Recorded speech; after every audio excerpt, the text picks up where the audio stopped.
What happens when the boat is under hard and you can't go sailing? You work on your boat. It's a two-man job. By yourself, you'd never be able to fix a dodger.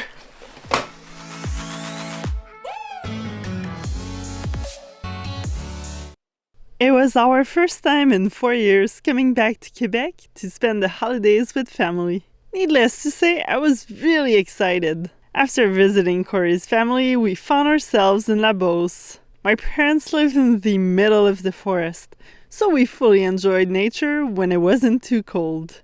We ate great home-cooked meals, drank coffee, beers, wine with cheese, and I had a lot of fun.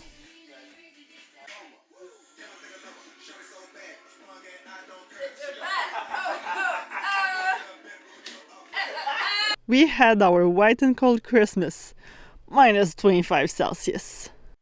I am getting rid of our floor. Like, look at this. I can squish the wood.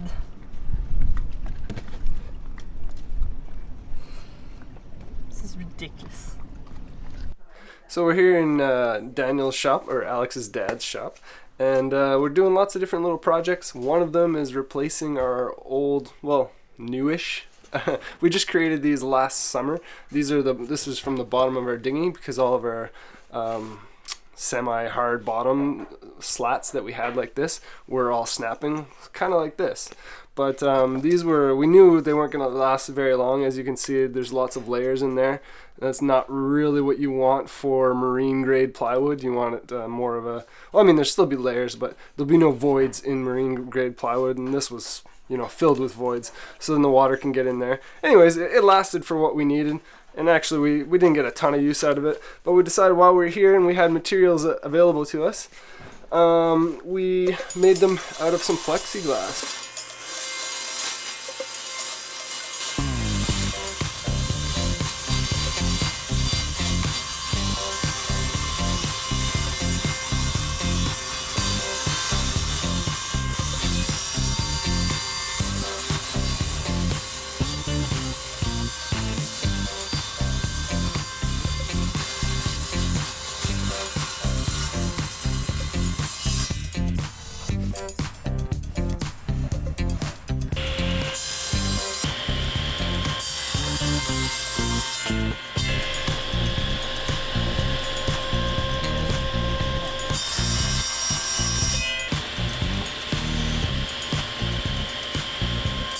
So these are the completed ones, all sanded, rounded on the edges.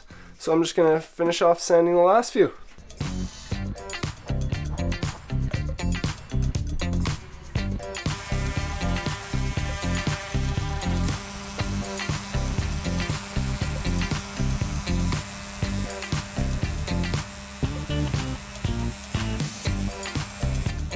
In between sailboat projects, we went snowshoeing in my dad's trails that go all over the forest. Let it snow, let it snow, let it snow.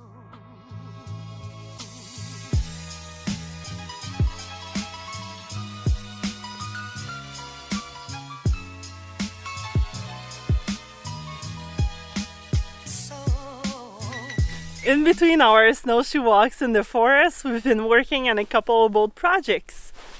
Like this flag, the quarantine flag, so that when we go in other countries we can dangle this off the mast and get in.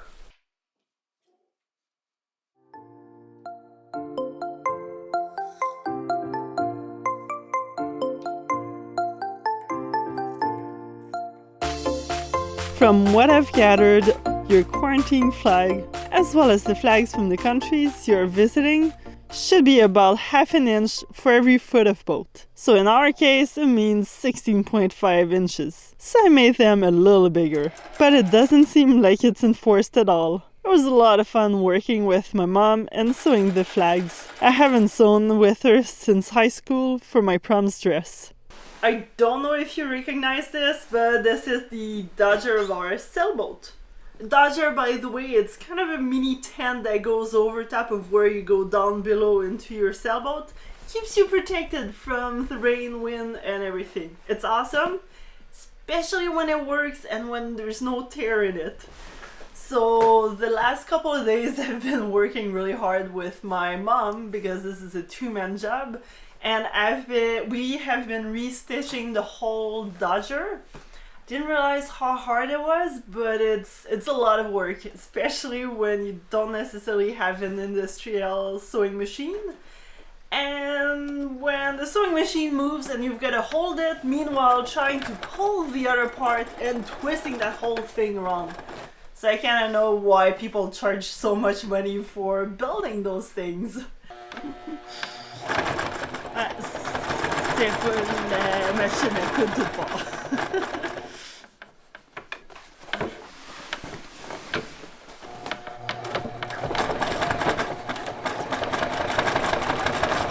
Really, I didn't realize how bad this thing was. I knew that we had a couple rips in some of the windows and whatnot, but as I started fixing it and unstitching some of the old thread, realized that the sun pretty much had killed the threads. They were just coming apart. The windows were opening way more, so we redid almost every single stitch on the Dodger, the ones we could reach anyways. And I had bought some it's like a UV thread so that it lasts longer and so that the sun doesn't actually kill it. We didn't have the attachment to put a big roll of thread on the sewing machine, so we had to be very ingenious at filling our rolls. Okie dokie.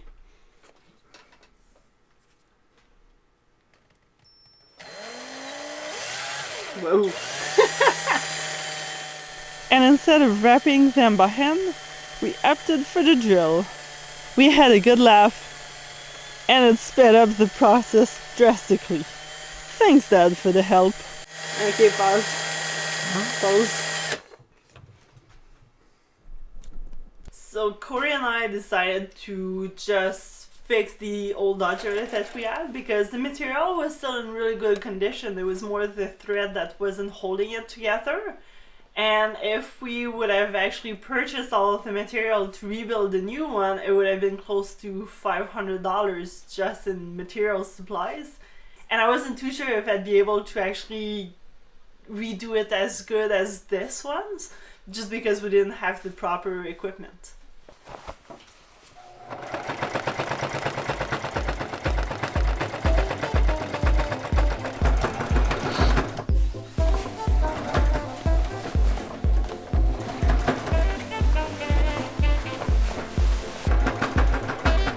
It's a two-man job. By yourself, you'd never be able to fix a Dodger.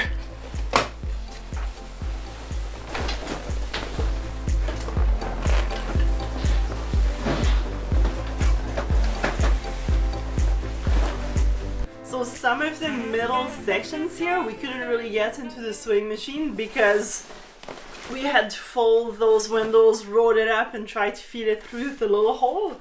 And then if you could actually make it there, some of those were just too thick. There's too many layers of material for the sewing machine to actually be able to grab the thread and the fabric and carry on sewing. So, but most of it we actually managed to go in by rolling and adjusting and pulling. Meanwhile, the other one was sewing. So hopefully this is gonna extend the life of the Dodger because it really, really, really needed it. One of my family's ritual is to go outside every single day. So we would put on our snowshoes and go explore the different trails. With the mini snowstorm we had, there was tons of snow, so the trees were covered and you could go explore wherever you wanted.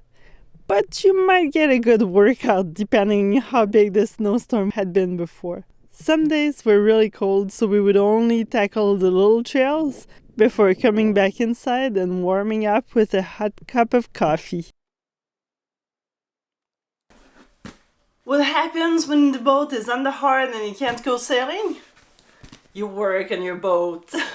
So right now we're at my parents' place and it's pretty cold outside, so I've been working on a lot of different projects trying to speed up everything so that we can get in the water faster without having to work too much on the boat. So right now I am working on the cushions. So the cushions, I'll show you this. they're really damaged. They're old cushions, and the more we've been using them, the more they've been like tearing apart. They were already a little bit like this when we bought it, but it's just been getting worse and worse throughout the summer.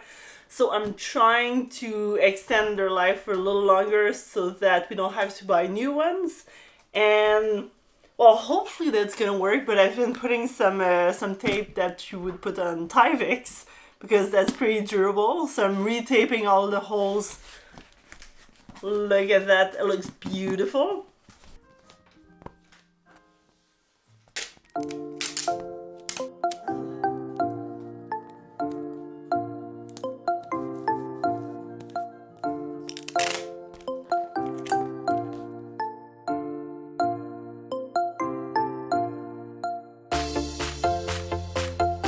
And after that, I'm pretty much gonna recover them with some fabric, and hopefully that's gonna be good.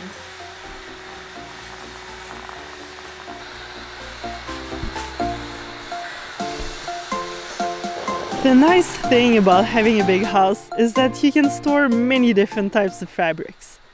This one seemed very durable and somewhat water resistant. Thanks, Mom! So right now I'm trying to make the covers for the cushions, but it's a little tricky because the cushions kind of deformed themselves because they've been outside for so long. So we're working on trying to make them fit. Sewing with the machine makes everything easier and faster. Unfortunately, we could only use it for sewing one side and parts of the other.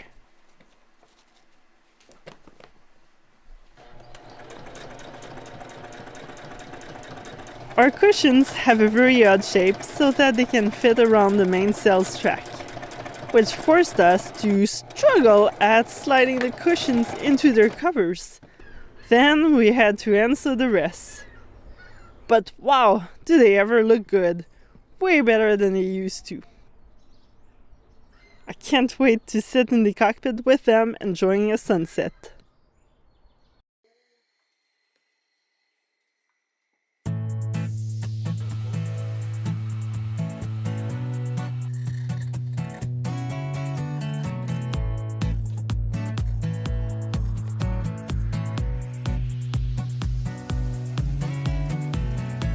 And another sailboat project started.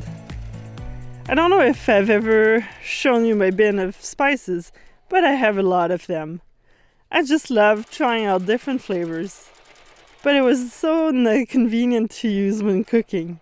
I had to pull the bin out, try to find whichever spice I wanted, then use it. So something had to change. I decided to build the fabric spice rack with my mom. So we pulled out the jars and designed something that could hold 21 spice jars. And as like everything else in a sailboat, it needed specific dimensions. It was a tight squeeze for so many spices.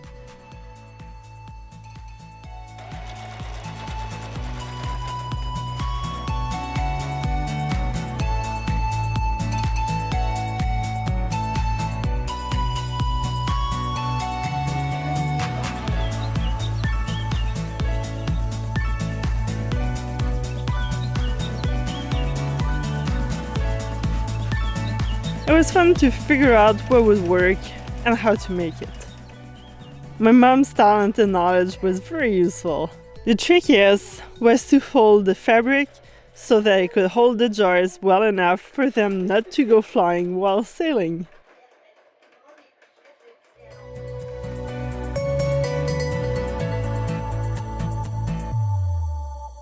The time had come to leave my parents and do one last stop at Corey's parents' place in time for Winterlude.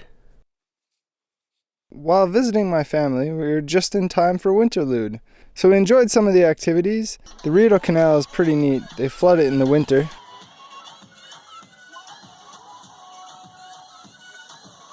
And I actually finally skated on the Rideau Canal, which was kind of funny since I lived beside it for so long.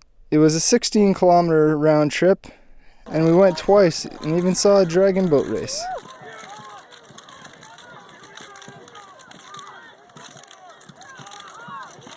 It was some good fun.